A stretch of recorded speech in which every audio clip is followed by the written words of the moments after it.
the producer doesn't travel. The director travels to Hollywood, but the producer rarely. But that's exactly the case. So how did you travel? I was very fortunate and lucky that my second film that I produced was a film that made a huge splash in Hollywood. So that was Snabba Cash.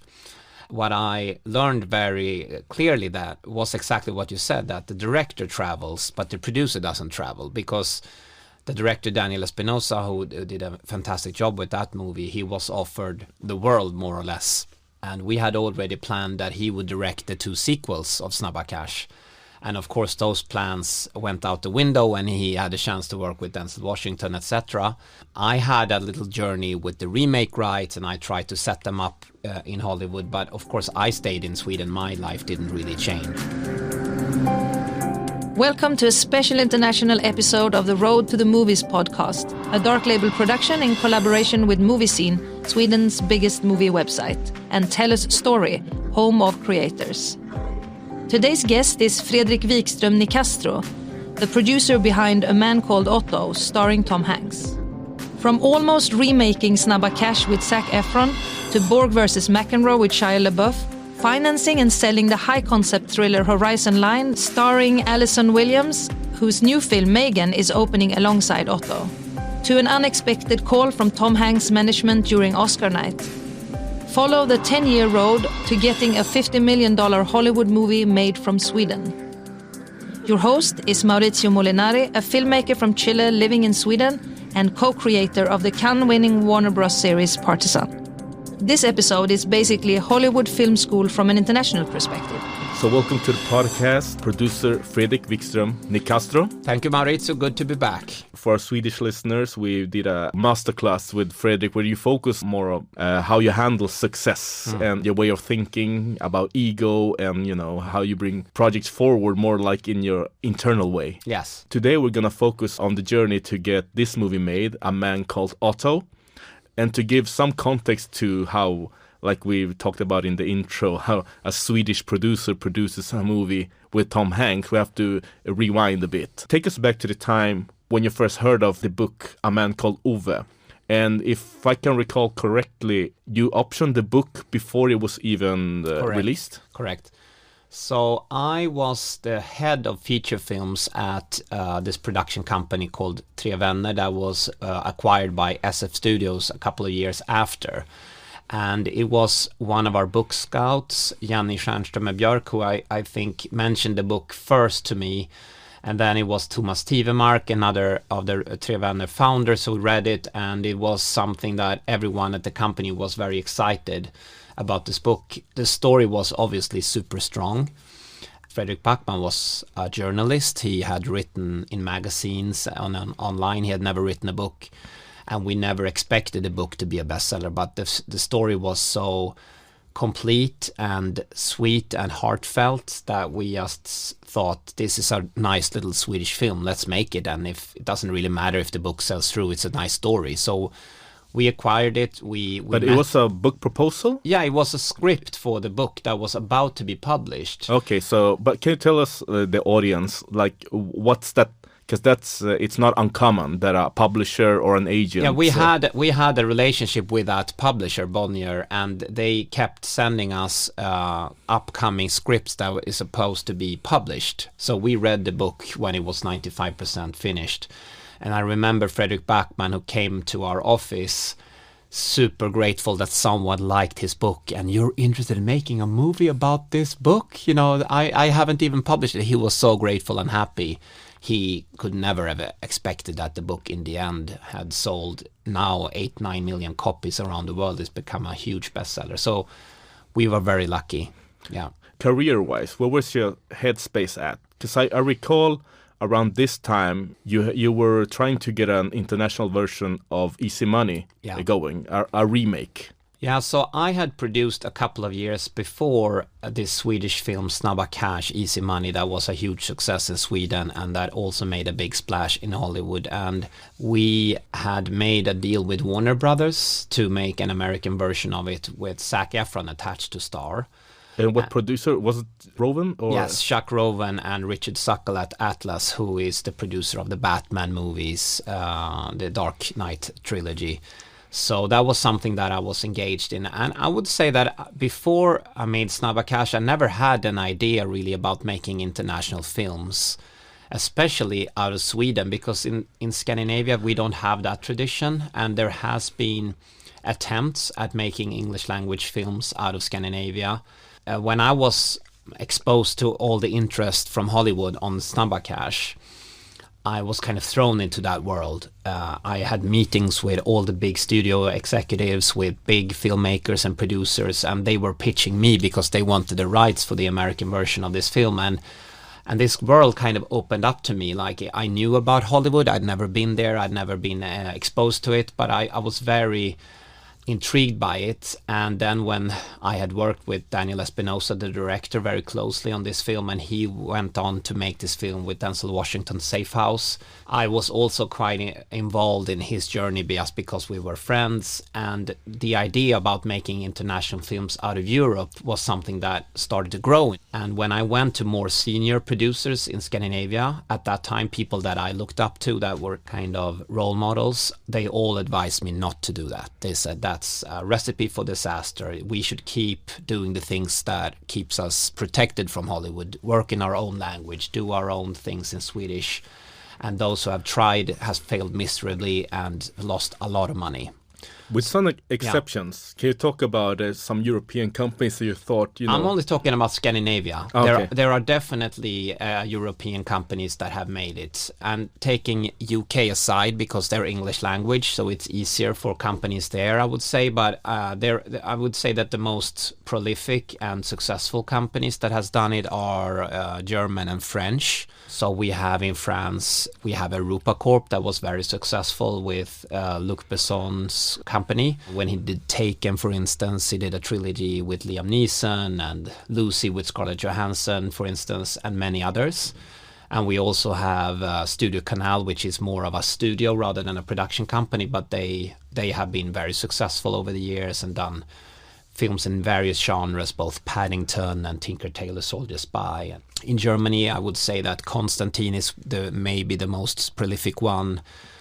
They made all the Resident Evil movies and many others. So there are examples with European producers doing things in English language, but in Scandinavia, I would say that not many successful ones had been made at that time. So I was intrigued by it, and that was a journey that I had an idea trying to figure out how to do that. That was 10 years ago, and it's been a journey I've been doing now for that amount of time, and this is the third film that I produced now out of Sweden, which has been English language. Let's talk a bit about the setup, because A Man Called Otto is a Swedish production. Yes, that's right. And that's we'll get into exactly how that came to be, but that's what we're talking about. It's at this time that we're trying to stay in.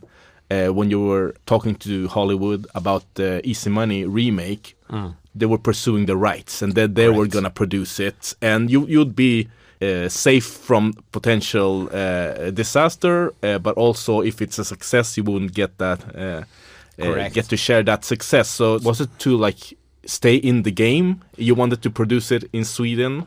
Yeah, so normally when Hollywood makes a Hollywood version of an international film, it could be The Ring or an Asian horror movie, or it could be Girl with the Dragon Tattoo or Let the Right One In out of Sweden, or The Upside from France of the Intouchable. The normal thing is that you sell the rights to Hollywood, a Hollywood player, a Hollywood studio, and the original rights holders or the producers, they might get a producer credit. They basically get money up front, and they're not involved, and they don't have a risk or skin in the game. That is the normal model, and I would say that all the American Hollywood remakes that you've seen, 99% have this setup. So, and that was what we did with Snabba Cash and Zac Efron, the film that never happened, but that was the setup we did. So what we've done with A Man Called Otto is that SF Studios have kept the rights. We produced the original film. We have not sold the rights. We have developed it, and when we started to develop it, we hired this writer. We have kept the rights to the film all the way through. And then we also financed the film. So we acted as a studio ourselves. So it was our owner, Bonnier, who financed the film fully. And then we greenlit the film at a budget range that we thought was the right, and we put it into production. Of course, we took a huge risk. You know, maybe you can say we have Tom Hanks. What kind of risk can you have when you have Tom Hanks? But that wasn't the way the board looked at it. They looked at it as a big risk. But we also owned the film completely. We owned 100% of the film. And then when we sold it to Sony, we also took the upside. I've been on set, you know, every day for 4 months in Pittsburgh, and all the way through post-production. We have been running the production as a studio as well. So it's a much, much bigger commitment, both with your time and energy in your hands-on, both commercially and artistically, but you also have the upside and you have control of the film. If you sell the rights, you basically let the buyers take control of the film. But if we go back to the Zac Efron version of Easy Money that was never made. You're taking meetings in Hollywood. You're seeing Daniel Espinosa's career take off. Joel Kinnaman, whose major international breakthrough was Easy Money, is also doing RoboCop around this time, the remake. But back to your office in Sweden. Like why aren't they hiring me to do RoboCop as a producer? No, but I think that that must have been a drive, or like, you know. Yeah, it was, but it's also different because as a producer you are more the entrepreneur who sets up the whole project. You set up the rights and the financing and the scripts. So why would you hire a producer to go to Hollywood unless you have set up a project that Hollywood wants? It doesn't make sense. But an actor or a director is more clearly an artist that you can bring in, work for hire into this big machinery. Like you have Safe House was a great script, and Denzel Washington is a great star. So Daniel coming in to direct that, really, you know, he fits that big machinery really well. Me coming in, like if I would at that time produce a film like RoboCop or Safe House, I didn't know where to start. You know, the legal aspect, the financial aspect is so different, and that's also something that I've learned throughout this 10-year journey. So on A Man Called Otto, we did everything in the American fashion, legally, financially, with unions, everything was done in the American way. And that is something as a European producer, you have to learn that because it's different from how the business model and everything. It's a lot of know-how. But as an actor, of course, you have to learn maybe the English language, but the craft is exactly the same. But for a producer, it's a lot of know-how that you need to learn. Did you meet any interesting people while developing or being part of the potential remake of Snabba Cash, Easy Money? Yeah, it's funny you ask that because I actually met one person that is going to be a big part of this podcast, I think, the director Mark Forrester. So he had directed Monstrous Ball and Finding Neverland and Kite Runner, I think, at the time. And he approached me and said he loved Snabba Cash and he was interested in remaking it for Hollywood. So we met a few times back then. I loved his movies and I thought he was a great person. But it didn't turn out that way with the Zac Efron setup, that he was on board with that project. But so he was for one example. Then we can get back to that later when we talk more about how the setup of A Man Called Otto. But he was someone I met. But of course I met a lot of producers and studio executives. So the whole Hollywood world opened up to me when that happened. I've heard a lot of stories about the Swedish way. We're very a bit shorter, more concrete. It's a bit of a culture shock when doing the Hollywood rounds for some, like because people are very enthusiastic in Hollywood. And I'm very interested in these differences because I also think that there are so many strengths with the European film industry and the European culture, but there are also a lot of strength with the American culture and business culture and the Hollywood system. So I have been very focused in trying to figure out the pros and cons with the two different cultures and mindsets. And I don't see that one or the other is better than the other. I just think that there are so many aspects that you can learn from the other and trying to look at things both from the European and the American way.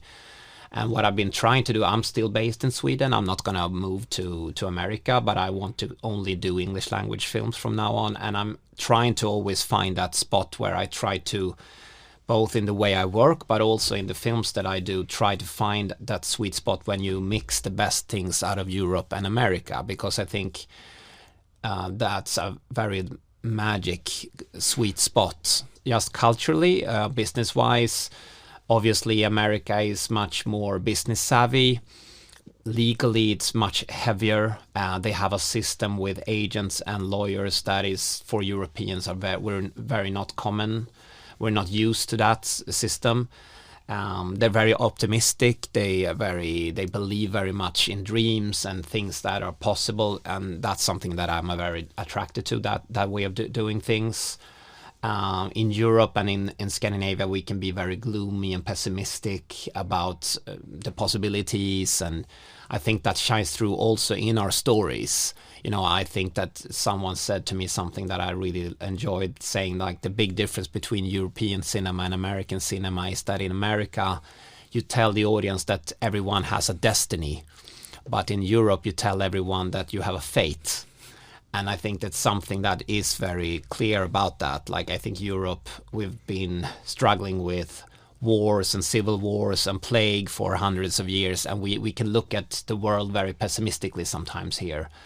While America is a new nation and people travel there, they believed in a dream, they believed in a new world. So I still think that even though America has its problems, they still have a mindset that is more optimistic, and that shines through in their films. And European audiences, they love stories that are optimistic. It's not like we are attracted to depressing content. We also love stories that gives us a promise of a destiny or a happy ending.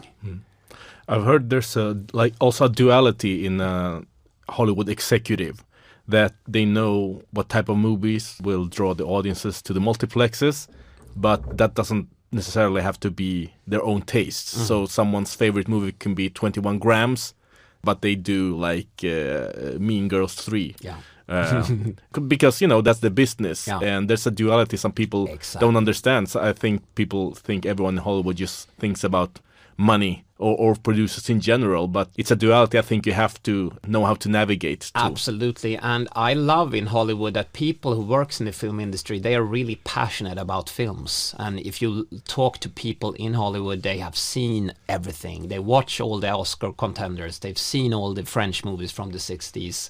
They are really passionate about films. And sometimes here in Europe, even though in Europe, films is more considered as art than entertainment, and in Hollywood it's the other way around, more entertainment and business rather than art. I would say that I feel more at home. I'm a film buff, just as you are, Mauricio. I love talking about movies. I eat and drink and dream movies, and in Hollywood people are like that. They have that mindset. And in Europe, I think people, they don't watch everything that comes out. They usually haven't seen the big blockbusters. They're not aware in the same way. I'm a bit amazed why that is. But you're right, it's a duality in that, and Hollywood is business more than an art. But that also means that Hollywood has more resources, they have better crews, they have better audience focus, better audience reach. So I think there is a lot of things in Hollywood that we can learn from Europe. Yeah, and also I think what might attract Hollywood to remake movies or take talent from Europe is that they think we're freer here, and which is true. Because Hollywood, one of the positive things, it's in the industry, it's a machinery, you know how to make a movie, but sometimes that can be very limited. I attended a masterclass with a showrunner from the States, and he said, how did you get to make that important scene in the bridge like a master, like you're outside the apartment watching through the window, and the showrunner here was like, we didn't have any money, so everyone was like, cool. While he said, in Hollywood he has to have all the coverage anyway, and at the end of the day you use the coverage. He was fighting the machinery, and here was like lack of money, of resources, and money gave people artistic opportunity, but that's just like a perspective. Like you could say, we didn't have the resources. But also in Europe, one of the upsides with our system is that we see films more art rather than business. So we give directors really an opportunity to develop their voice, to develop their language. That's something when directors do that in Europe and manage to also attract an audience, then they become very, very attractive to Hollywood, because they love directors with a significant voice. They love directors that can bring a flavor because also Hollywood is very reliant on the international box office or the international marketplace. So having a Korean or a French or a Scandinavian filmmaker with a certain voice, matching that with their IP and their audience-driven kind of stories is something that they're really, really attracted to. So, but I'm also a bit, sometimes I think it's a bit sad that we spend so much money in Europe to develop with film schools and the film institutes all these fantastic European directors, and usually they make these small films that are irrelevant and no one cares about them. But when they start to make something that is more audience driven, those directors tend to go into that big system, and the European industry doesn't benefit from that. That's something that I've always said also with the rights, talking about A Man Called Over, the book. We were lucky or good enough to make a really good Swedish film, a big success, and Fredrik Backman wrote a fantastic book. That's an asset that should remain in Sweden, that should remain in Europe, and we should benefit from it. It shouldn't be a big Hollywood studio that just benefits everything. So that has been one of the speeches I've been saying internally at SF and Bonnier all the time. So it's not only about filmmakers, but also I think the IPs, if we can benefit from them in Europe, I think that's more the way it should be. Since you mentioned the Swedish movie, you were an executive producer on that. Were you head of film while that was being developed? Yes. Could you give us like a overview of that film's journey? So as I said before, it was a great story, but we didn't expect the book to be a bestseller. We started to develop it, and the lead producers of the film was Annika Ballander and Niklas Wikström Nicastro, and I was overseeing it as an executive producer together with Michael Hjort at that time, and Hannes Holm was the writer and director of the Swedish film. So he wrote the adaptation of Fredrik's book, and he wrote a fantastic script. Like the first draft of Hannes' script was something you could just shoot. So I would say hiring him is the equivalent of hiring Ron Howard to Yeah, I mean, if in that sense that he's a really good writer-director that has a very strong audience appeal. Yes, absolutely. Yeah, and it was really Hannes' choice to go with Rolf Lassgård, who was the actor playing over. There had been a stage play in Sweden where the character was played by another actor, Johan Rheborg. But Rolf Lassgård took the role, and the film, when it was edited and completed, was a very good film. It tested very well in audiences, but in all honesty, no one anticipated it to be as successful as it turned out to be. I remember very clearly the discussions we had with the distribution team and the estimates that we had. We exceeded them like many times over. So at the end of the day, the film became the third biggest Swedish film ever. It's like a bigger success in Sweden than Girl with the Dragon Tattoo, for instance, which is hard for maybe international people to relate to, but it was a huge success. And Fredrik's book was also, when it was released, came a little bit after The 100-Year-Old Man Who Climbed Out the Window. And I think in many people's eyes, this was like a follow-up kind of spin-off to that. But I think in retrospect, this has become a much bigger success, and also the book success. Well, I want to talk a bit about the director, Hannes Holm. He's a very successful Swedish director. He's directed some of the biggest romantic comedies and dramas in Swedish history. And Rolf Lassgård, one of the biggest, if not the biggest, leading man in Sweden. So the production was stacked. Yeah. Equivalently, how you will come to make Otto, like Mark Forrester and Tom Hanks, they're the international equivalent of Hannes Holm. Yeah, you could say that. You could say that. Yeah, that's a good... but also the thing, like you said, it was a good movie. People really enjoyed it and liked it, but it had that sleeper hit potential, I think. That a movie with a sleeper hit potential is just that, it's potential. So you never know how a human story about like a grumpy old man can become so big. It's impossible to predict that. I agree, and I also think I've been living with this book for such a long time, since I was involved in both the Swedish film and now the American version. So I've been thinking about this a lot, and I also think that there are some very universal themes in the book that Fredrik Backman wrote that just taps into people so strongly. Like one aspect is that it has a very strong humanity, the story. there is this saying that you shouldn't judge a book by its cover, or another one that I like even more, which is that it's almost impossible to hate someone once you've heard that person's story. And I think this book incorporates that so beautifully, because you look at Otto or Ove at the beginning very much from the outside. He's a grumpy guy, he's, you judge him by his cover. But then as the story unfolds, you understand more and more of his layers, of his past, who he was, what he wanted, his dreams, his traumas. And all of a sudden you see him with a new light because you've heard his story. And he does the same journey with the neighbors in the neighborhood. He sees this new family moving in next door. He judged the book by his cover. He thinks they're idiots. He thinks they are in a certain way. But he gets to know them and he hears their story, and he changes his perspective just as we change our perspective on him. So I think that's something very, very relatable. Then there is also this theme about hope. I think it's a very hopeful story. Otto has given up on life, but he realizes that life hasn't really given up on him. And we go on a journey when we experience him healing and connecting with other people, and he finds meaning and purpose in helping others and being part of a community. In the end, he basically finds a new family just across the street. And I think that's something that is also deeply, deeply universal. We can all struggle in our lives. We all have pain. And I think it's something very universal about unity and connecting with new people, that it's a lesson we all need to learn. And, the book has been a huge success now in China. It was a huge success in America and obviously in Europe. So I think this is something that maybe we didn't really saw it like that when we developed the Swedish film back in the days. I think in retrospect, I think the book just hit so many magical themes that also made it more than just an entertaining, heartfelt story. It's something that just taps into deep things. Yeah, these themes, they're very important. They're very universal, but they're also like they're in almost every story. I re-saw a movie yesterday, Aloha by Cameron Crowe. And you could say that on paper, it's also like about people needing people.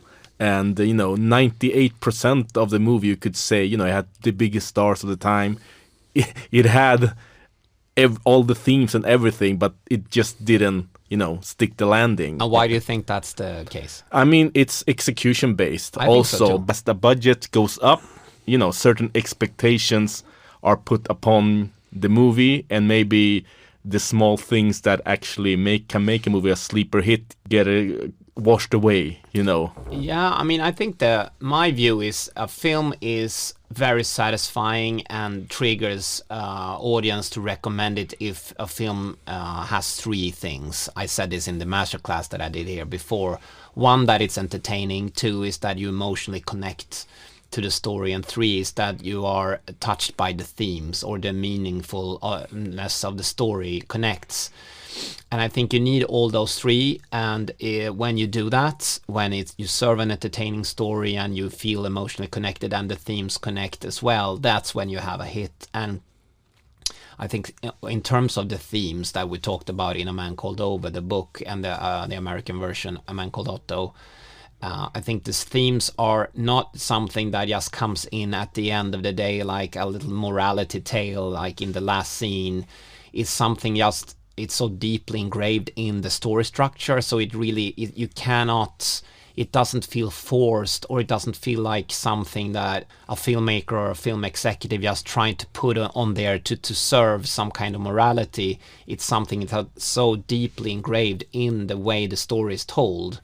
That could be one of the answers, but it's a good question. I think when you serve themes in a way where it feels forced, you don't buy it as much as it is engraved in the DNA. Like in Star Wars, for instance, I think one of the reasons why it's one of the biggest successes ever is that it taps into the question about, are we good or evil? Are we light or dark? Which is something we all can relate to. Kids can relate to that, and grown-ups, and the thing about the force and the darks and the destiny that you mentioned. Yeah, exactly. I mean, I think that's engraved in the DNA of Star Wars. That it isn't something that you just put it on there as a morality tale. It's something that is you all the movies, every scene with Luke Skywalker is he's going to choose the dark or the light path. So, and that becomes a theme that is very meaningful then. So I think that's the way to work with themes. And, you know, Avatar is obviously an example where themes are very strong, and it's not forced, it's part of the story structure. Yeah, but a movie like Jupiter Ascending with Channing Tatum, it has like everything that Star Wars has on paper, like alien races, you know, kingdoms in the sky, hero's journey for like an earthling, you know, meets an alien. So that also shows that it's execution based. What are the pros and cons of adapting a book? Because you have some sort of like a roadmap, a lot of strengths, but also maybe, you know, you're stuck with some stuff. Yeah, so when we made A Man Called Otto, we had the fortune of, we had already made A Man Called Ove in Sweden. So we had already tried things with Hannes Holm's film. So when David McGee, the scriptwriter who wrote A Man Called Otto, is a twice Oscar-nominated Hollywood scriptwriter, is very, very good writer. He had the fortune of using the book and Hannes Holm's script and kind of take the best things out of both. So that was a very fortunate position to be in. Sometimes you can be very truthful to a book, like A Man Called Ove. The book isn't that thick, it's 200-300 pages. So it is possible to make most of the story elements of the book into a feature films. But if you make an adaptation, when I did Snabba Cash, which is a film you talked about before, that is a 650-page book. It's impossible to include everything in a 2-hour movie, so you have to take out big chunks of a book, which is also hard. And then you come into like, what is really the essence of a big book? What are the themes? What are the core? What's the tone? What's the soul of the book? And I think trying to identify that and try to adapt that, if you can identify the DNA or the soul or the themes, then I think you can always take out characters or beats or chapters or events. But if you have that feeling, then people are usually happy because they remember the feeling from the book, but they don't always remember all the chapters. That's the tricky part. That's a hard one. The second time around, now that Ove became Oscar nominated, it did decent business as a niche movie internationally. Did you get like, oh, here we go again with offers from Hollywood about the remake? Yes, for sure. But it was a different situation now because I had already started this journey of trying to make international films out of Sweden and Europe. And I had done, the first film that I did was like a kind of a hybrid version, Borg vs McEnroe, which was mostly English language, but also some Swedish language, which was a tennis drama about the rivalry between Björn Borg and John McEnroe.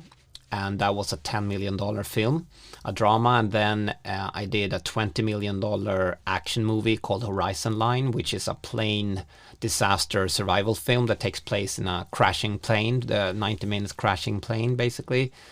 So I was warm, you know, I'd warmed up to the idea of making a big film out of Europe. I've already done two international films out of Sweden. So all those offers, I turned them down. We weren't interested at this point to do that. We wanted to produce and develop it ourselves. So I had started to take meetings with some talent and ways to set up the American version, and I was approached also by some actors and talent who was interested in partnering with me and us on the American version. And were there like big names with own companies? Yes. I was then in Hollywood, and I was actually there in relation to the Oscar race for A Man Called Ove, and I was having meetings like this. And then my phone rings, and Richard Lovett, the president of CIA, calls me and says that, I'm just wondering, I'm hearing that you're trying to make a version of A Man Called Ove in America, so do you have a talent attached, or where are you with it? No, I'm having meetings.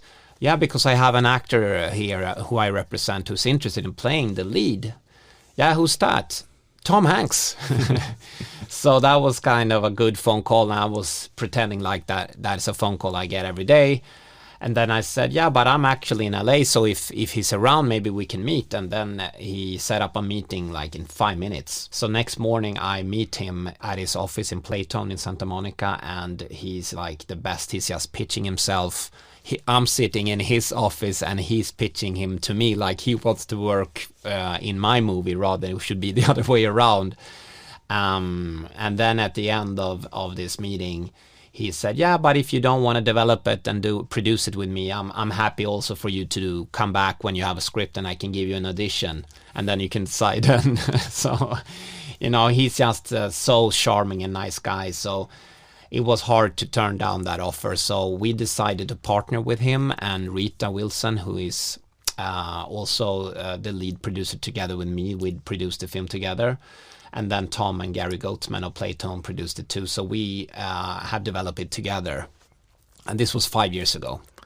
If you go back to, you're attending the Oscars with the movie, it's a pretty good time to be having meetings about a potential Hollywood version, right? Can you talk about, there have been certain times in your career when you get like positive wins, like when you made the Swedish Easy Money. I think for one weekend it overtook Avatar at the local box office, and that meant something.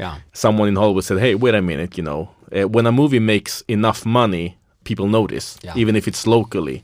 Absolutely. And you talk about this in your separate masterclass, but how do you handle when everybody wants a piece of you? I think you shouldn't take success nor failure personally. Like I've worked for 14, 15 years now in the industry, and I've had some huge successes a couple of times, but I also had a lot of disappointments and failures as well. And I think it's just part of the journey to always improve and never let your ego take over when you have a success, and don't let your demons take over when you fail either. It's not personal. Sometimes things just doesn't work out, and when they work out, you're not God, you're not the best filmmaker in the world either. So but on the other hand, as you say, when you have success, you can strike while the iron is hot. You should build on that.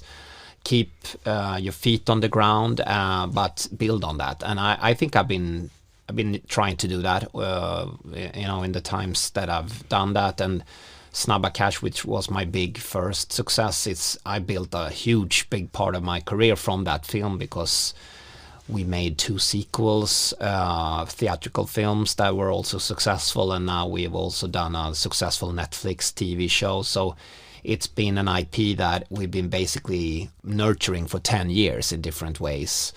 So with A Man Called Over to make a big American version of this success with Tom Hanks is obviously, reaching very high, but that was what we tried to set up at that time, And now, after the fact, I think Rita has publicly told about what happened behind the scenes even before you got the call.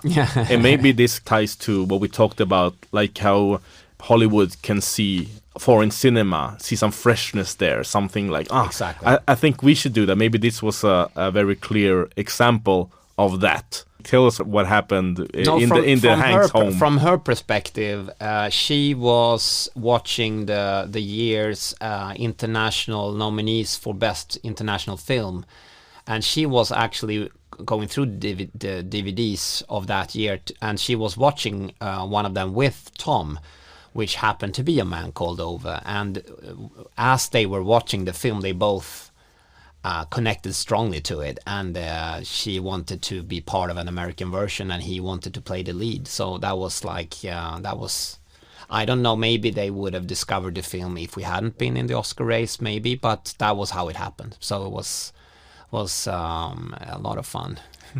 And he has said this himself. I think, he saw a great part. Sometimes you see something, you really like it, it wakes a fire in you. I think this, acting-wise, maybe awoke something in him. Absolutely. Yeah, and I would say both Tom and Rita and also Mark Forrester, they all really loved Hannes' film.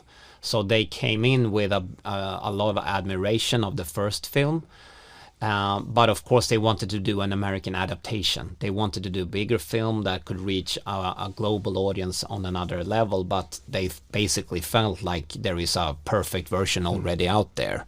but they connected very strongly to the material. So, and they wanted to do a bigger version of it. And that's something that A Man Called Ove and A Man Called Otto have in common with Easy Money, because we've talked about a lot about the movie Easy Money here, but maybe I should tell briefly what it's about. It's basically a working class kid who lives a double life Yeah. as a rich guy, and then he starts to do drug trafficking deals in order to finance this lifestyle. So I think that book, when it came out, also hit a very strong nerve in society, how things were changing in Sweden because we became more superficial and more materialistic, and it was a great story too. So Yeah, but you can, from an American perspective, also see the allure. Yes. Because, you know, you have to find the right leading man and also find, like, is it a Hamptons guy? You know, what is it? But there was something fresh, and there was something to figure out in a potential remake. And that thing, sometimes that's what you need. Like, the potential remaker has something to do. And then it feels like, you know, it's not just a copy, you know. There's something to overcome. And maybe you never 100% overcame that with Easy Money remake. Maybe it will come someday. Who knows? But with Otto in Sweden, it's a Middle Eastern neighbor, you know, and of course you think if you do it in the States, it should be someone from Mexico or Latin America. It's more, you know, so already that's a part of why you see, you know, you can justify a remake. Absolutely, but I also think that the themes of A Man Called Ove about unity, about community and humanistic view of each other is something that just feels more relevant now than it did 2015 when the Swedish film was made. I mean, especially if you look at it from an American perspective, it's happened a lot of things in America in the last 7 years that I think these themes and this message is needed much more, and it's more relevant now than it was 7 years ago. And so it is in Sweden and Europe. I mean, I think society has become more polarized, and I think this is hopefully a story that will give hope and, you know, the opposite of what you get all the time from social media and the news, which is just depressing, you know, news about how the world is falling apart. I think this is a story that gives us hope in humanity and community.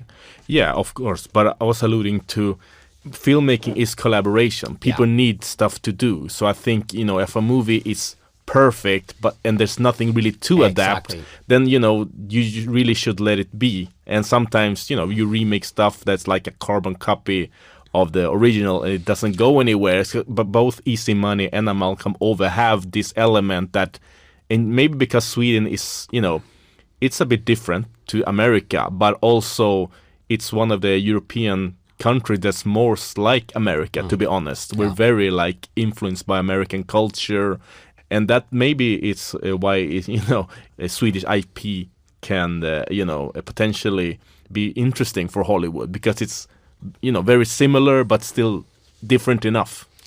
Yeah, and I would say in this instance it was very much Mark Forrester who came in, but when David McGee started to write the first draft, Mark was already attached to direct, so he was influencing the script already from the first draft, and he had some very clear perspectives on things that he wanted to do in the remake, that he worked very closely with Dave in the script. Like, Mark had very strong ideas about, for instance, the flashbacks, that is very different in this version than in both the book and the Swedish film, because in this version of the film, Otto is more living in the past, so the past comes and goes through his reality, through he sees reflections or he hears sounds of the past, and then you kind of travel into his backstory through visual cues, and then you go back, and sound and visuals from the past and present are kind of intertwined.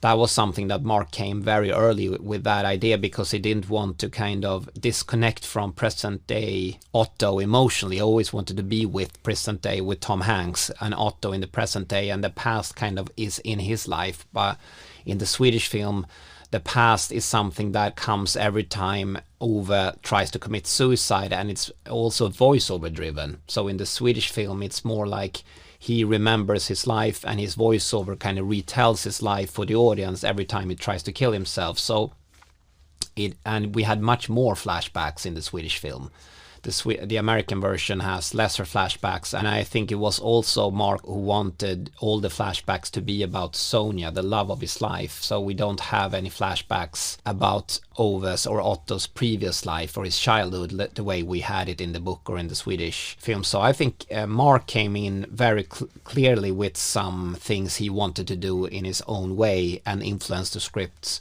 clearly. The idea was never to do an exact version of the Swedish film. It was always to change and do Mark's version of it, for sure.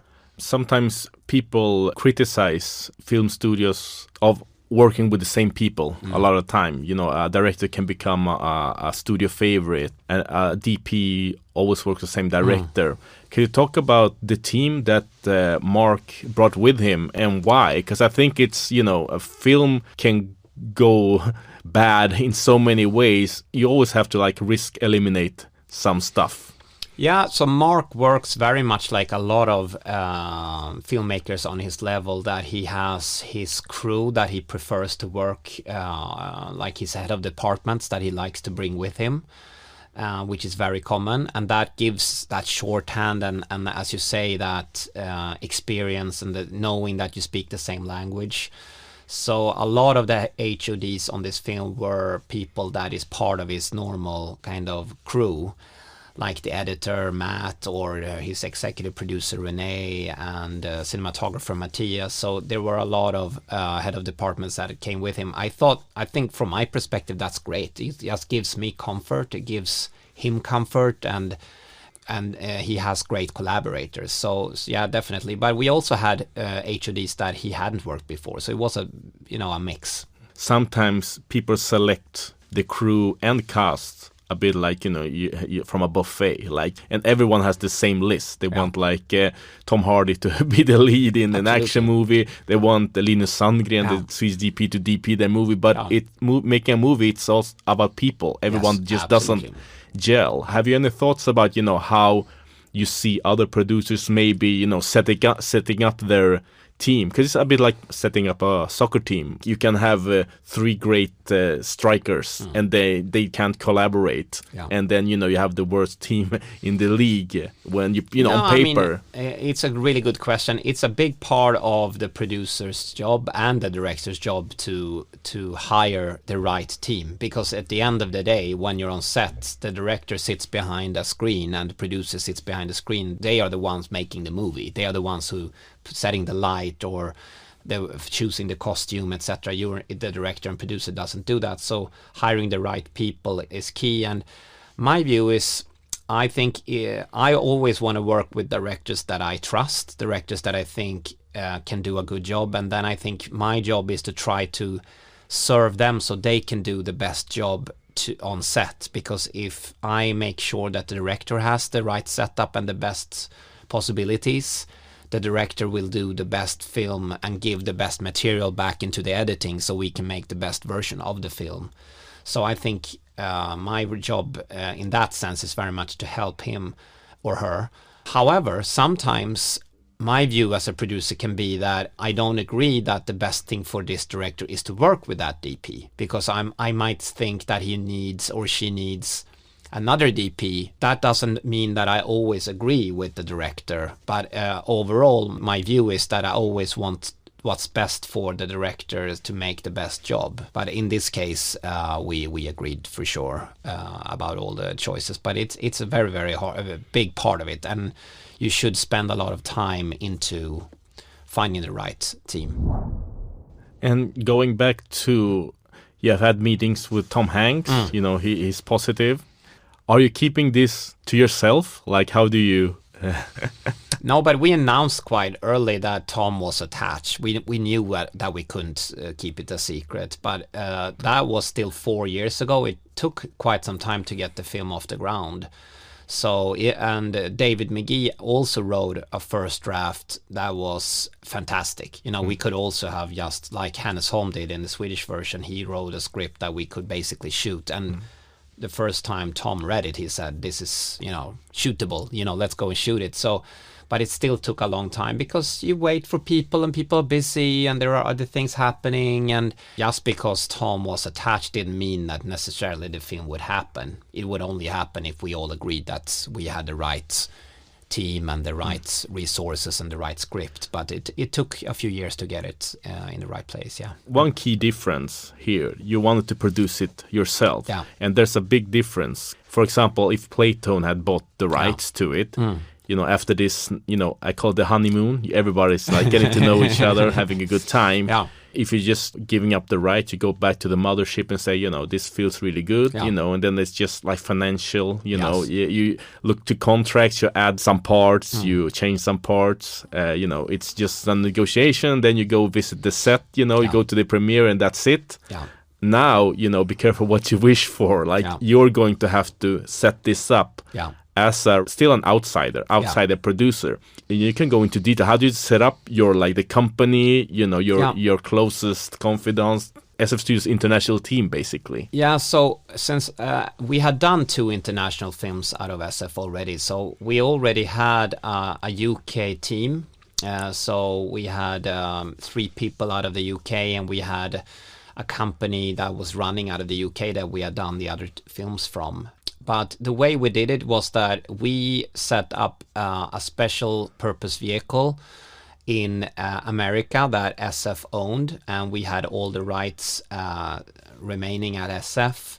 Playtone was producing the film for us, but they weren't the rights holder for it. But we did everything together. Like Rita was the lead producer on their end, so me and Rita have basically produced the film, like we've done everything together. And like setting up the team and with the script and the casting and crew and the financial aspects and the distribution aspects. So we really worked very close together. And the most challenging part of setting everything up was definitely in pre-production, because the pandemic was around and we had Omicron that came back last year, if you remember, and that was exactly when we were in prep.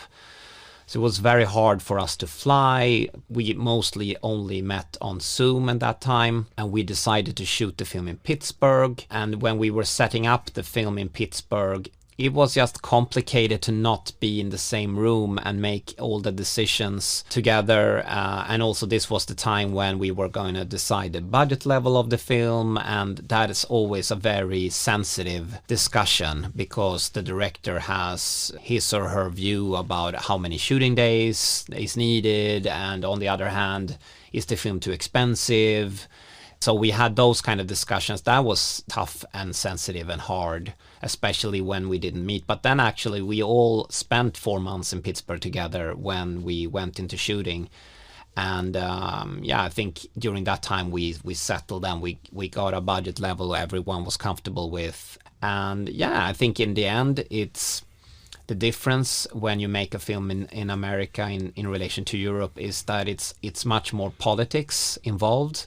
You have more managers and agents and lawyers. You have more layers in the project. When you make things in Europe, it's a very flat kind of hierarchy, and the middlemen, like the agents and the lawyers, don't have much power. They don't have much say. So it's much kind of easier to get things done. While in America, it's much more of a chess game with all these pieces. So I think that's a big difference. Of course, the legal aspect, it's much more complicated with all the legal. And then you also have the unions.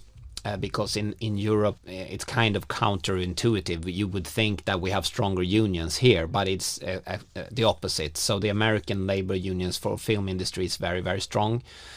And this was, we had 5 or 6 different unions in the film. The Writers Guild and the Directors Guild and the Teamsters and SAG, etc. So we had all the guild rules. So and me more being used to working in Europe, where you can more or less you're more flexible in how you do things, while all the guilds give you quite rigid rules. So that's another aspect, but that's all practical. In the end, it's the same thing. You have a script. you need a good actor, you need a good director with a good camera, DP, and then, at the end of the day, it's the same job. But it's a lot of things around it that makes it more complicated from a European perspective. You already have a quite special way of producing. I've known you for 10 plus years, and you're not the type of producer that's on set like every day. You have your own version of that. There's certain key moments when you're on set. Can you talk briefly about like your methodology and how that maybe was good in preparation for this movie?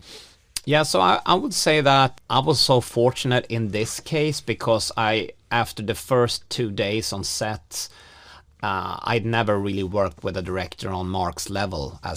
He's just a filmmaker on a completely different level. He was so good, he took exactly the right close-ups all the time, all the lines in the script, he just nailed them, with the actors. And I just felt like for me as a producer to kind of oversee him on set just is a waste of everyone's time. I just felt like he was so great at everything he did.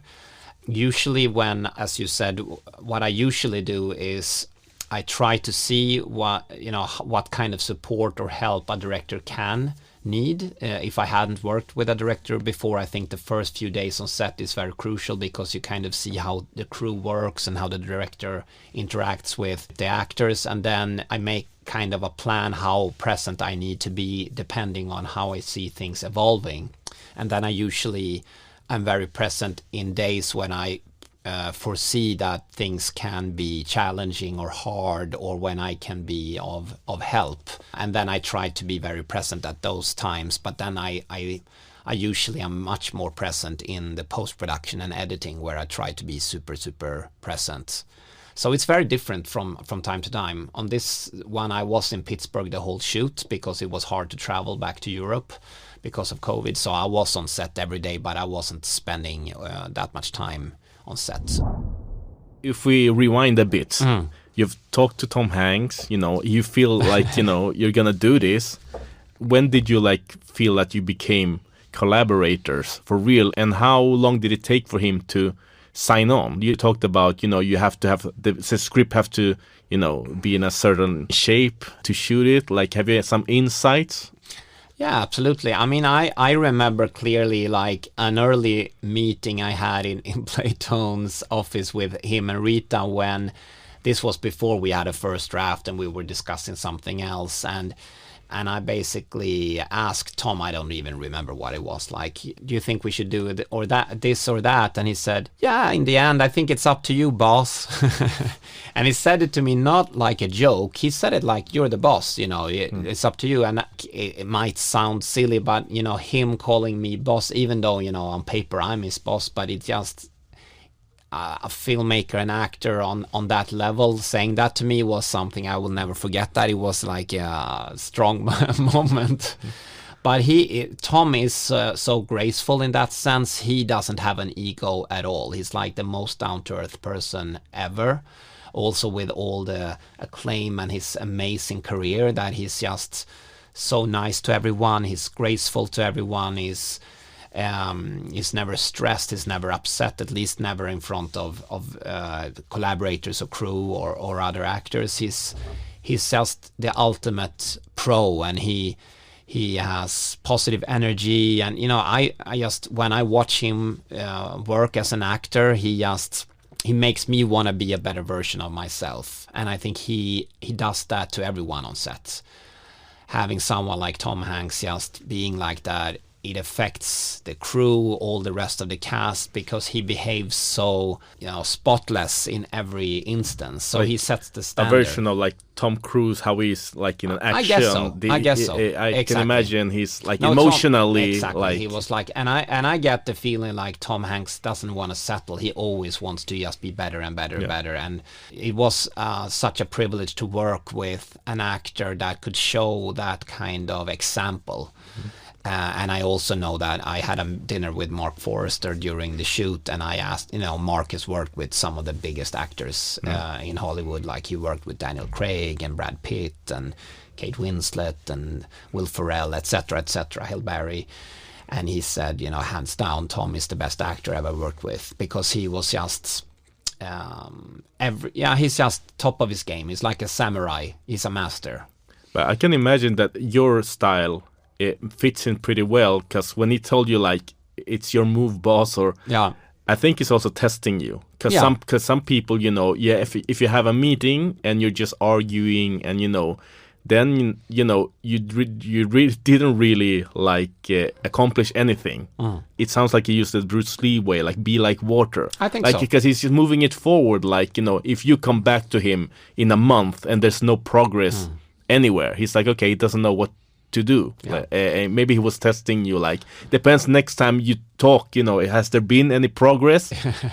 Yeah, that could be the case. I mean, I would also say that Tom was, once he read Dave's script, which he loved, like we all did, and he got comfortable and trusted Mark, which he decided to do very early on in the development phase, he was also very, you know, he really let Mark do his film. You know, it wasn't like Tom came in.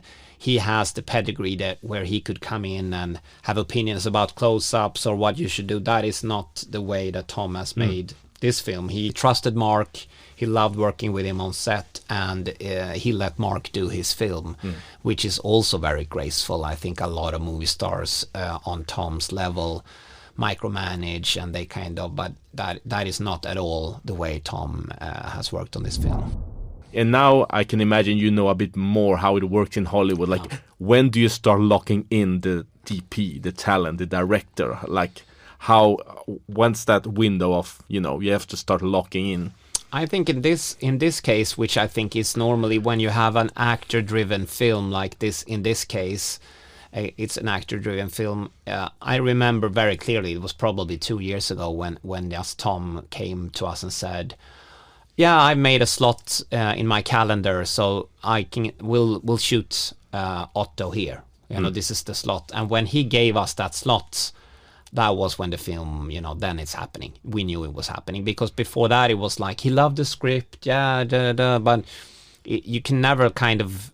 It's, you know, he needs to decide, and he has a calendar. He has a bunch of other stuff going on, obviously. So when he said, "I'll dedicate this slot," you know, then we just started.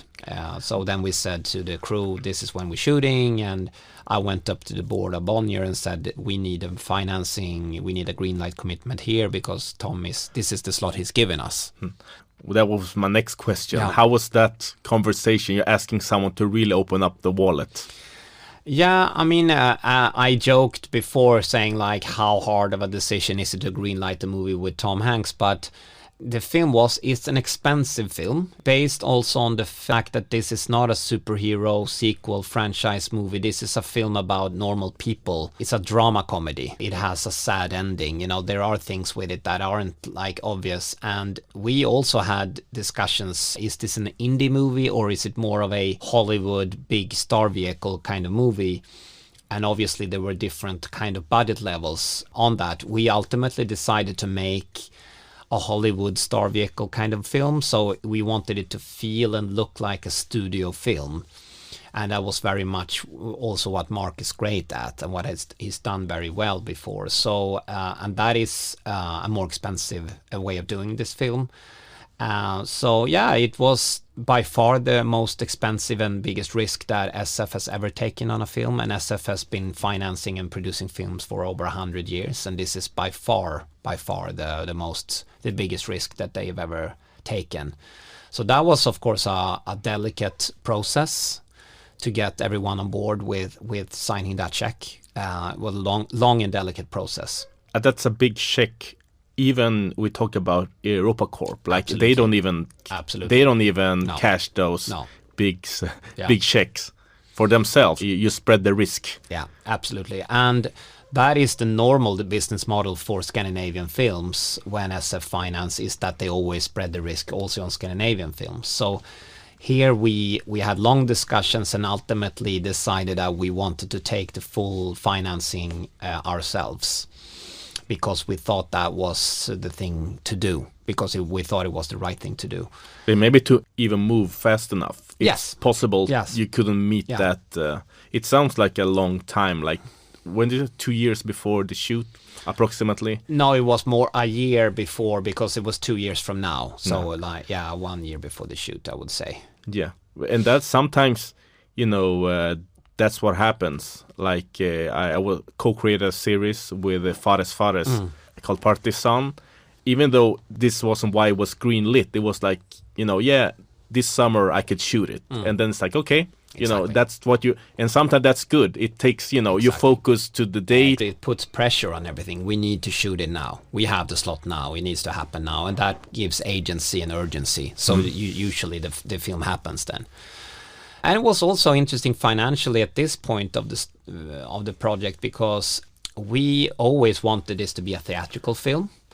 But this was during the height of the corona pandemics. We greenlit this film in a place where the theaters were basically closed or were about to open up again. We didn't know at that time if this was going to be a streaming film or a theatrical or a hybrid version, but we wanted it to be theatrical, but we didn't know that. We didn't have a theatrical studio attached to the film. It was we owned all the rights, and we put the film into production in Pittsburgh, and that was when we then went to the marketplace with the film and said, the film is happening, this is the script, we have Tom Hanks and we're shooting it in Pittsburgh, who's interested to partner with us and to distribute it. And that's very interesting, because a lot of movies that are called Hollywood movies, they're financed like this. And companies like Wild Bunch, Film Nation, they help put this type of movies together, but it's getting harder and harder because of the uncertainty. There have been less and less movies financed, like, they look like Hollywood movies, they have Hollywood stars in it, but 1/3 of all the movies even the biggest stars make are financed like this. Sometimes a bit outside the studios, maybe because studios are a bit risk averse, so some movies has to be made outside of it. And then they become sleeper hits. Like John Wick wasn't a studio movie, and it became a franchise. So that's like a sort of intake. A lot of IPs are born that way, outside of the big system, like, because it's impossible to know what's gonna work. To be honest. Yeah, and then when we brought the film to the market, we really had 3 really good options. We could either make it more of an independent distribution model where we had different distributors in different territories, or we could also make it into a global streaming film. We had offers like that. Or we had a global studio offers, which is the one we took in the end, which is the Sony route, because we sold it to Sony. And Sony is a studio that has distribution everywhere. And Sony is one of the big studios in Hollywood, or the only big studio in Hollywood that doesn't have its own streaming service. So Warner Brothers and Disney and Paramount, they all have their streaming service.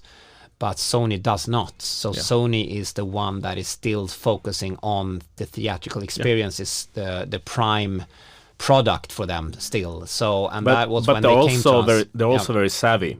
Like they have sold, it can be week. It's like a week per week, film per film evaluation. Didn't they have Greyhound and they sold it off? Yes, correct. Another Tom Hanks movie, No, absolutely.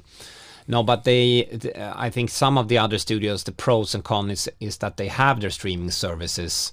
So sometimes they make films directly for the streamers, etc. And that has been, obviously a very turbulent and hot topic in Hollywood. But Sony's pitch to us was always, we love this as a theatrical experience. We want to do it for the cinemas, and we were super happy with the choice of going with Sony, and they've been an amazing partner now. When we launched the film, they really love the movie and believe in it, and the film has just opened now in a few territories, Mexico, Australia and Spain, and is opening in UK and US in the next couple of weeks.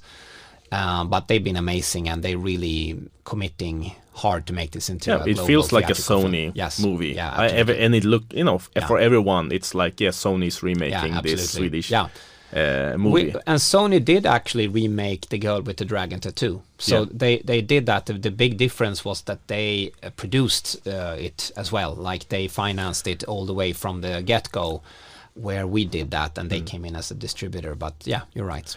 If we can rewind a bit and talk about the actual deals, because can you talk about packaging? and the market, because we talked briefly about the international film market, the American film market now. Projects that are made, they get money from somewhere, and then they're up for sale. Yeah. And a lot of the time, the upfront money they get, it doesn't even cover the actual expense of the movie. Yeah. But you've had two strong packages that you have. I mean, to be honest, from my opinion, like crazy great deals. Can you talk about Horizon Line first, the package, and where it was sold, and then so the business model that we're talking about is that you finance the film yourself with risk money, with equity. You package, you get the film up and running, and then you sell it to the market. And that is, of course, a more risky way of doing it, because as you say, if the value of the package is lower than the budget or the production expenses, you lose money directly. But on the other hand, you can have a big upside if it's the other way around. And I think that we're in a golden opportunity right now, because 10 years ago there were studios or buyers, theatrical buyers, but now we have all of them, and we have like 5 to 10 big streamers that is all competing for the best content. So if you bring good content, good films with good talent and actors attached, there is so many buyers, so much need for good content. So I think this model of taking your own risk and financing and then selling it's very, very the right time to do that model. Of course, you need access to all that money, which I've had through SF, because SF is a distributor and owned by Bonnier, so there is equity. And they have different companies. Exactly. Like it's a conglomerate, exactly. It's like a family-owned mini Swedish powerhouse. No, but so we were in both these examples that you mentioned. We were basically profitable already when we started shooting the movies, because we sold them to really good deals. Talk about the first, like the package, the Horizon Line package. Yeah, so Horizon Line is very much more of an action movie, survival action movie, and I would say that the concept in itself and the script, it was a very tight and good read, written by the scriptwriters Josh and Matt, who wrote 10 Cloverfield Lane. So I would say that the concept in itself was very much the driving force in the package. We had Allison Williams, who was the star, and she was, of course, helping a lot as well. But she starred in Get Out. Exactly.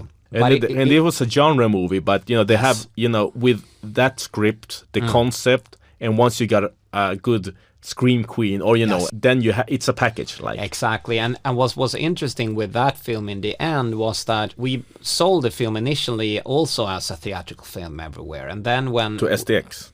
So STX was the sales agent for it, and they bought it for America and the UK, but then the rest of the world, they sold it to other distributors. So but then when the film was done, pandemic hit, the theaters were closed. So a lot of the territories were never released theatrically, but we then remade the deals so it became directly a streaming film. So in a lot of territories, it never came to cinemas, it just came directly to Amazon or Epix or Hulu or Netflix, was different in different territories. And I would say financially in the end, that was probably better for us than if it would have been a theatrical film, because the streamers pay so well. The timing was perfect. Exactly. No, so so we were kind of lucky in that sense. Then I would say that a film like that, it doesn't make that big of an impact, because it doesn't become a theatrical event. You don't see big P&A spends anywhere. It just becomes like a film on a streamer in different territories. So, and those kind of films, you see so many of them, good commercial films directly for streamers, and some of them catch fire and become a big phenomenon, but most of them just pass by in people's streaming services and they don't make an impact. So that's the downside. I would say the upside is financially can be great, but if you want to connect and make an impact with your films, theatrical is the big thing, because you have all the marketing spend, you have the PR, you see posters everywhere, and now we're in the middle of that process with A Man Called Otto. In the next couple of weeks, film will be everywhere, and it's impossible to not be aware of A Man Called Otto. But with Horizon Line, you must have learned so much with the deals and actually, collecting this money. Yeah. Even if you sign it, you never know what when you get what. Like you need to make a cash flow plan. No, I've learned so much, and I've also learned it in a time when the international marketplace is changing dramatically. Like in the last 3-4 years, everything has changed so much with the pandemic, and the pandemic has happened just as all the streaming services also just happened. So it's changed dramatically twice in a very short amount of time. So what you thought was the value in Germany 5 years ago is totally different now with everything that's changed. So it's still a lucrative. If you have a film that has value in all over the world, it's a huge marketplace. And theatrically it's hard, but the streamers are everywhere and they need good content as well. Going back to Otto, a man called Otto, how would you say like the experience has been making 2 movies with the same author? Because Fredrik Backman has... can you talk about what you think from his experience, like having a producer say, Tom Hanks wants to play the lead in the book? I think when I called him and said that, he thought it was a joke, or he never thought it would happen. Maybe he didn't think it was a joke, but he was like, didn't take it seriously. So I remember clearly I had a lunch with him and Neda Backman, his manager and wife, when I said I'm going to Pittsburgh in a month and we're shooting the movie. And he was amazed, that it actually happened. And he's so proud too that this is a Swedish film in that sense. He just feels so happy that he has been contributing to the Swedish film industry becoming more international, and he takes big pride in that. And of course it's a big testament of the strength of his story that Tom Hanks and Mark Forrester and David McGee and artists like that wants to work from his material, but he takes pride in the Swedish aspect of it, and that it has helped the grand old lady of Swedish film SF to become more an international company. So yeah, he's very proud and he's very happy with the results. It's been 10 years, as I said, since he sold the rights in the let's see in a couple of months when this film has rolled out what the turnout was for the American version, but I have good expectations. The first markets that the film has opened has been very, very good. So Spain, Mexico, and Australia are super strong. So fingers crossed for the American. Yeah, but release. That's so interesting because now it's like a new hat. Now it's the marketing hat, Yes. and that's rocket science, like the trailers, where to spend the money. Yeah. One of the key things I have learned from you is like it's about the project. It's about the result, what you make, and that's what you have to focus on first. Of course, at the beginning, you have the concept, and if you have a good concept, it really helps the movie. But it's like the sum of all the parts, and that's what you really should focus on first. And it's really hard working in this space that you are working. That's like in between, like making something that's entertaining and potentially profitable, and like a movie that's gonna be in the canon of movies in history. And hopefully, a lot of the classics now, they flopped when they once were released, like Blade Runner, Scarface became hits over time. you would much rather have them be hit like right away and still stand the test of time. How do you like switch brains? Like I think you have to, but do you have any so I would say that like when I produced films in Swedish, there is such a clear mold of what a film can cost in Sweden if you make it work, what kind of financing you can raise. But when you make films English language, a film can cost $1 million or they can cost $200 million. There is no mold, there is all the opportunities are there. And I always kind of think when I develop international films, I try to build the projects as good as I can from the ground up. Good stories, entertainment, emotional connection with strong themes.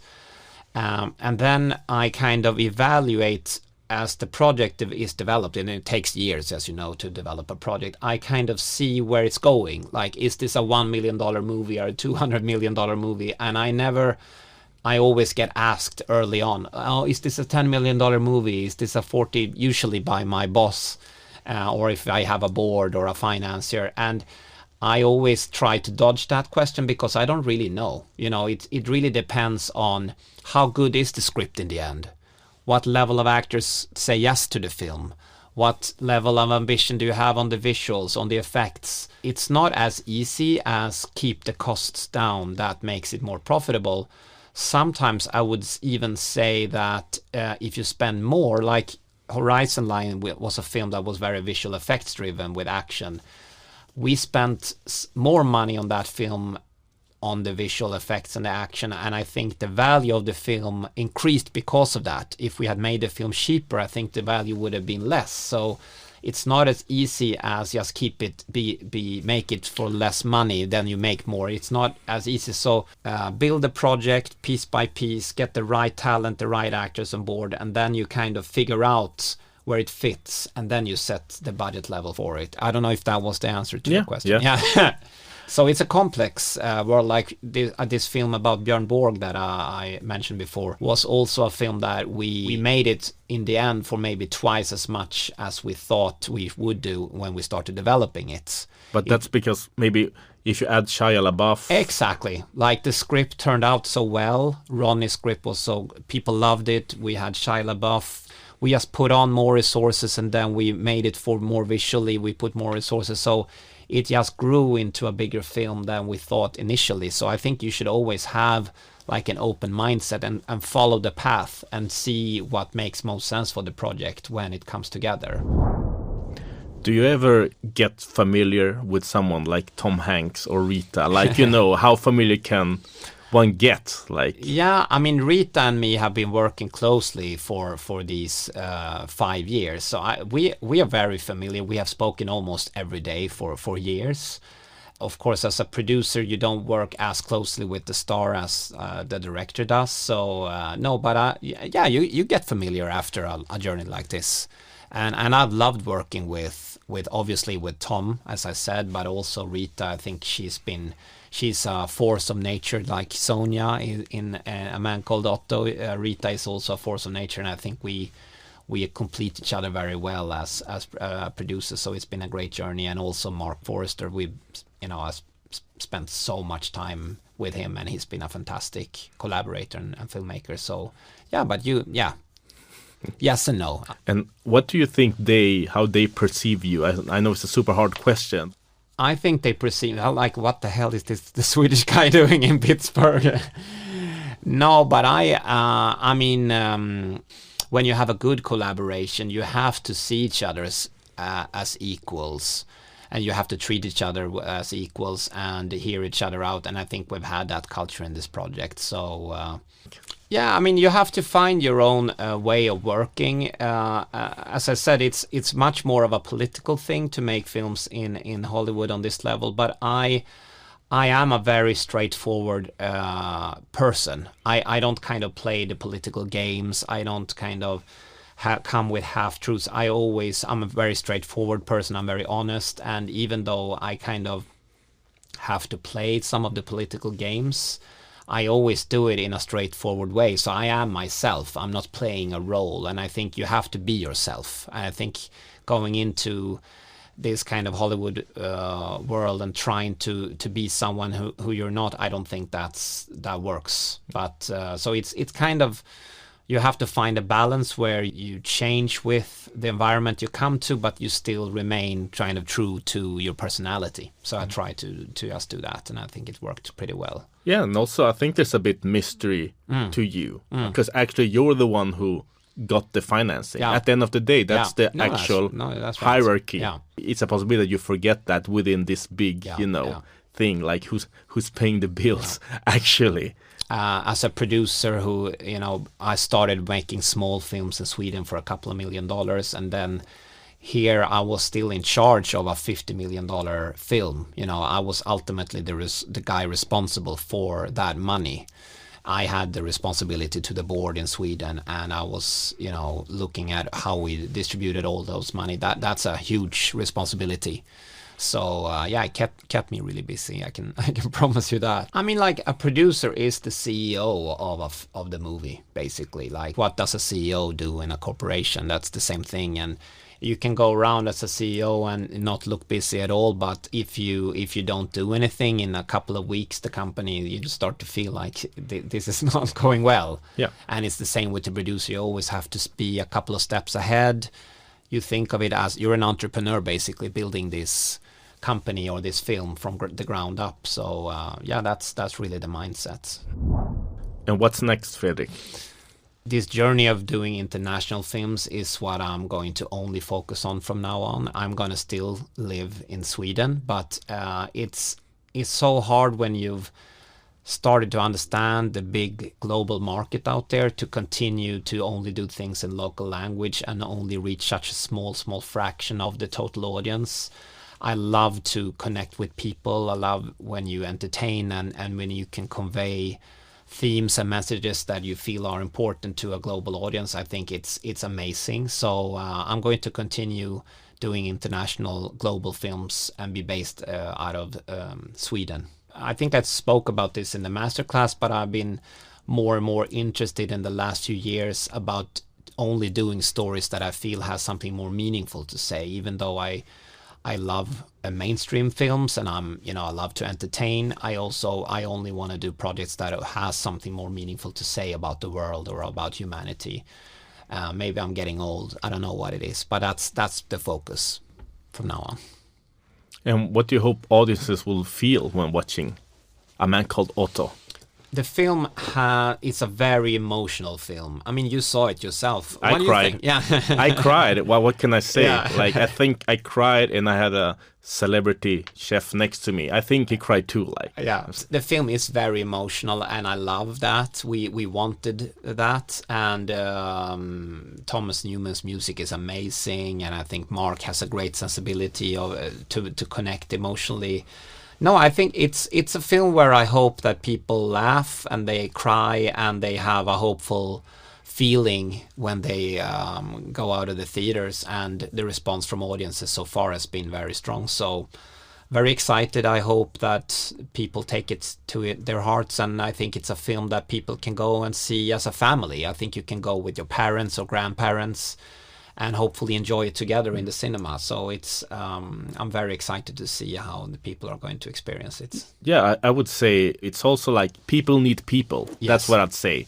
That's what always gets me. Like, we need human interactions. We crave it. Exactly. And that's what got me. And also, shout out to Fredrik Backman, the writer. Yeah. He wrote a movie that, like, he gets you. Yeah. You know, somewhere it's gonna get you, like, emotional. Right. He has, like, 3 emotional type of endings, and one of them is gonna get you, like, you know. How did you experience the film in relation to the Swedish film? I mean, at the beginning, of course, you're like sizing them out. Yeah. It has a different rhythm. I would say you really feel that this is a bit more American in tempo. Maybe the tempo is a bit different, maybe a bit faster. And you're, as a Swede, you're like, oh, I liked it when it was a bit slower. Yeah. But then when you get into it, you know, it has its own pace, actually. So I couldn't...